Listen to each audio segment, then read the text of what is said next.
दिन में इंसानी, रात में भूतिया मोहल्ला। माँ, मुझे भूख लगी है। मुझे खाना चाहिए माँ। अरुण बेटा, रोते नहीं। तुझे पता है ना, हमें खाना रात के समय ही मिलता है। रात तक सब्र कर ले बेटा, हमारे इस मोहल्ले में कहीं ना कहीं से खाना जरूर आ जाएगा। नहीं, मुझे अभी खाना चाहिए। तभी एक बूढ़ी महिला वहां आती है।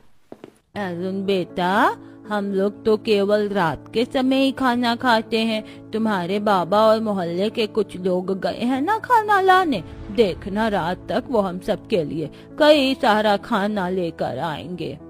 ये छोटा बच्चा अरुण अपनी माँ जानकी के साथ इस मोहल्ले में रहता है। इस मोहल्ले का नाम अनोखा मोहल्ला है, जहाँ केवल 10 से 12 घर ही स्थित हैं। इस मोहल्ले में कई सारे निवासी अपना जीवन बिता रहे थे। यहाँ से थोड़ी दूरी पर ही एक मोनपुर गांव है, जहाँ कई सारे निवासी अपना जीवन बिता रहे थे।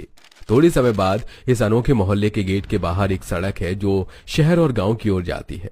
तभी दूर सामने इसी सड़क से एक कार तेज रफ्तार से चलते हुए आ रही थी। 4 घंटे से मैं गाड़ी चला रहा हूँ, पर यह अतुल का शहर आ ही नहीं रहा है। रोहन, तुमने गाड़ी इस रास्ते से क्यों ले ली? हम हाईवे से डायरेक्ट जा सकते थे ना। निशा, मैप के अनुसार ये रास्ता शॉर्टकट है, हम इस रास्ते से जल्दी पूना पहुंच जाएंगे। पता नहीं अतुल भी क्यों इतनी दूर पूना शहर चला गया। उसकी शादी के लिए हमें इतनी दूर जाना पड़ रहा है यार। क्या करें भाई, अब दोस्त की शादी है तो जाना तो पड़ेगा ही ना। यह है रोहन, जो शहर का निवासी है। रोहन अपने इन दोस्तों के साथ पूना शहर अपने एक दोस्त की शादी में जा रहा है। रोहन के साथ महेश, अजीत, निशा, रिया और पायल ये सब हैं। तभी रोहन की कार जैसे ही उस अनोखे मोहल्ले के करीब आती है, तभी अचानक कार रुक जाती है। अबे वो कार क्यों रोक दी? रोहन, पहले ही हमें लेट हो रहा है। अरे कार चालू नहीं हो रही है। तभी सारे दोस्त कार से बाहर निकलते हैं और रोहन कार को चेक करता है तो कार का इंजन पूरी तरह से जल चुका था। अरे यार, इस इंजन को तो अभी अभी चलना था। सबने पहले ही कहा था तुमसे रोहन कि इस रास्ते से मत चलो। देखो, हो गई ना आफत। अब यहाँ मैकेनिक कहाँ मिलेगा हमें? तभी सामने सड़क से एक बूढ़ा आदमी चलते हुए आता है। सुनिए अंकल जी, यहाँ कोई मैकेनिक मिलेगा? हमें अर्जेंट अपने दोस्त की शादी में शहर जाना है और हमारी कार खराब हो गई।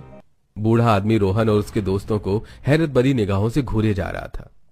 ये हमें ऐसे घूर क्यों रहे हैं? बाबा, यहाँ आसपास कोई मैकेनिक मिलेगा क्या? यहाँ कोई मैकेनिक नहीं है। यहाँ से गांव थोड़ी दूरी पर है, पर वहाँ भी कोई मैकेनिक नहीं है। अरे यार, ये कहाँ फंस गए हम? अब हमारी गाड़ी कैसे ठीक होगी? यहाँ से थोड़ी दूरी पर एक अनोखा मोहल्ला है, वहाँ तुम्हें एक मैकेनिक जरूर मिल जाएगा। अरे वाह, चलो हम सब वहीं जाते हैं। सारे दोस्त सड़क से पैदल चलते हुए जाने लगते हैं। वो बूढ़ा आदमी कितना अजीब सा था ना। तभी पायल पीछे मुड़कर देखती है तो वो बूढ़ा आदमी वहां नहीं था। अरे, वो आदमी कहाँ गायब हो गया? अभी तो यही था वो, इतनी जल्दी कहाँ गायब हो गया? यह अनहोनी देखकर सारे दोस्त घबरा जाते हैं। रोहन, ये किस जगह फंसा दिया तूने हमें? तभी सब चलते हुए उसी अनोखे मोहल्ले के गेट के पास आते हैं।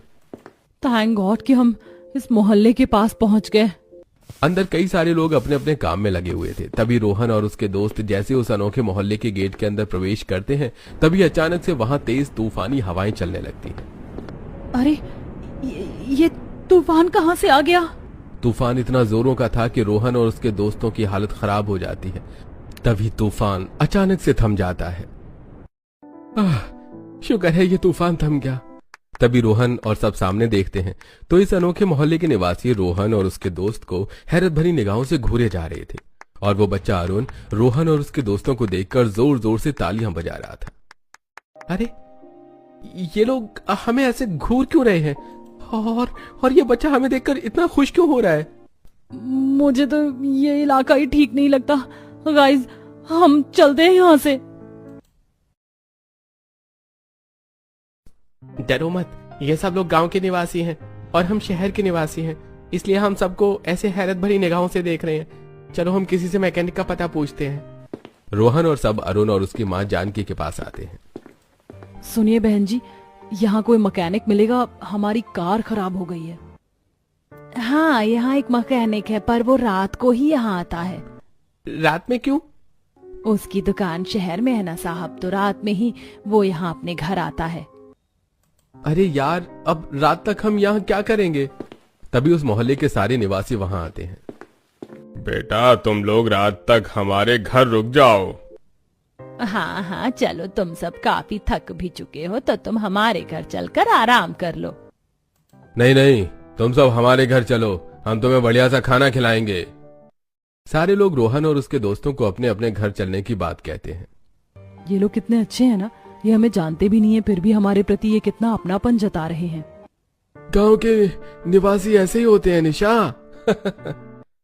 तभी इस मोहल्ले के सारे निवासी रोहन और उसके दोस्तों को एक सुंदर से कमरे में लेकर आते हैं। आप सब यहाँ आराम कीजिए, आपकी थकान भी दूर हो जाएगी। सब वहां से चले जाते हैं। अरे इन गांव वालों का प्रेम देखकर तो आंखें भर आई यार। चलो सब आराम करते हैं। तभी कमरे में अरुण आता है। अरुण के हाथ में एक बड़ी सी थाली थी और उस थाली के ऊपर एक लाल कपड़ा ढका हुआ था। मैंने आपके लिए खाना भेजा है। अपनी माँ को हमारी ओर से धन्यवाद कहना बेटा। ये तो हमारा फर्ज है, हम आपकी सेवा करेंगे तभी तो हमें अच्छा मेवा मिलेगा। कितना प्यारा बच्चा है ये। अरुण कपड़े से ढकी वो बड़ी सी थाली टेबल पर रखकर वहां से चला जाता है। बहुत जोरों की भूख लगी है यार, चलो खाना खाते हैं। तभी रोहन जैसे ही उस थाली के ऊपर से कपड़ा हटाता है तो उस थाली के अंदर इंसानों के कटे हुए कई सारे हाथ रखे हुए थे। ये देखकर रोहन और उसके दोस्तों की आंखें फटी की फटी रह जाती हैं। ये तो इंसानों के कटे हुए हाथ हैं। वो बच्चा हमें इंसानों के कटे हुए हाथ देकर चला गया। रोहन और उसके दोस्त काफी डर जाते हैं। तभी जानकी वहां आती है। अरे ये अरुण भी ना, साहब डरिए मत, ये सारे हाथ नकली हैं। क्या नकली है? वो क्या है ना साहब, हमारे इस मोहल्ले में रात के समय चोर आते हैं, इसलिए हम सब अपने घरों के आंगन में इन नकली इंसानों के हाथ रखते हैं ताकि चोर इन्हें देखकर डर जाएं और यहाँ से भाग जाएं। तुम्हारे इन नकली हाथों ने तो हमारी जान ही निकाल दी थी। हम सब कितना डर गए थे। अगर हमें कुछ हो जाता तो। हाँ।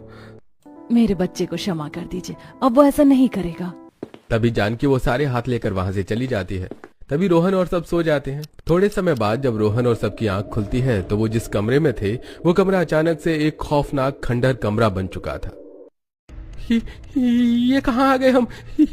अरे ये तो खंडहर है। ये तो वही सुंदर सा कमरा है जिसमें हम आए थे, पर ये खंडहर कैसे बन गया? ये अनहोनी देखकर रोहन और उसके दोस्तों के होश उड़ जाते हैं। तभी सब बाहर आते हैं और बाहर अंधेरा हो चुका था और दिन में सुंदर सा दिखने वाला ये मोहल्ला अचानक से खौफनाक खंडहर बन चुका था। यहाँ कोई नहीं था, चारों ओर भयानक सन्नाटा छाया हुआ था। ये जगह इतनी खतरनाक खंडहर कैसे बन गई? ये कुत्ते इतनी भयानक तरीके से क्यों रो रहे हैं?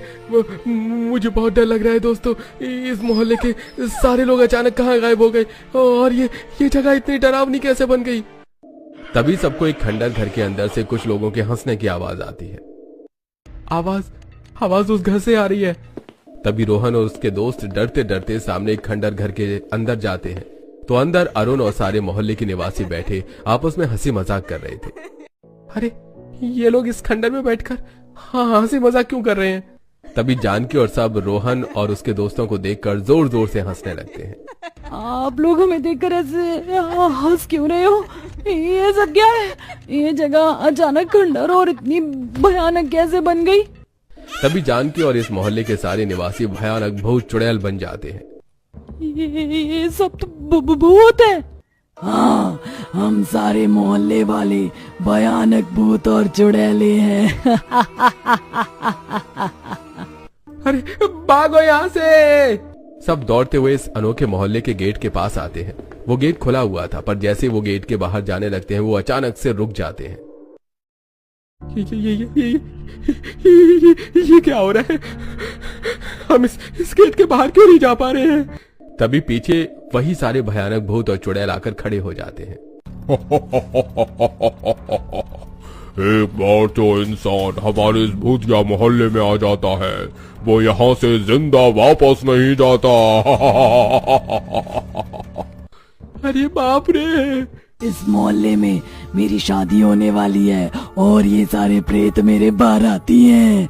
अब हम तुम्हें भी अपनी तरह भूत बनाकर तुम्हें मेरे बाराती बना देंगे।